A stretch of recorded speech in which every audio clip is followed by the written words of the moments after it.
عطا صاحب نه پس خالق داد امید ته بلنه ورکوم چې راشي او خپل کلام وړاندې کړي. خالق داد امید د یو مختصر نثري نظم نه مخکې دوه شعرونه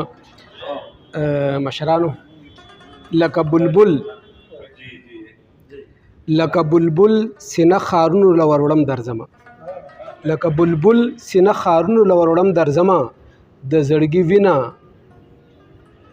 د خالونو له دروړم درځمه، ستا د قفس چاپیر اسکر ابس سنگر بیمانی،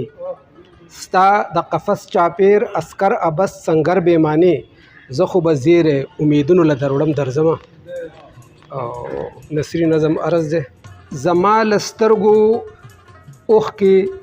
لکه د ژمي د جړی وورېدې، او دا د 14 کالو یو مسلسل رودات دی. زما سترګې اوس د خارج د مناظرو عکس مازغو ته نه منتقل کوي، او زما د تصور سترګې هم د داخل د کیفیاتو د منظرکشۍ توان له لاسه ورکړی دی. زه ستا د هجر د هاړ ګرمۍ لکه د غنم د دانې د سینې په ټټر ټق چولی یم، خو ستا د یاد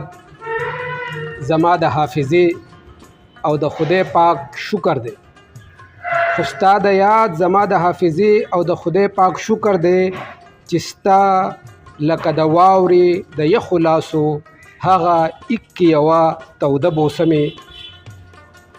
په شونډو سترګو مازغو او زړه نقش ده، او دا د 14 کالو مسلسل رودات دی.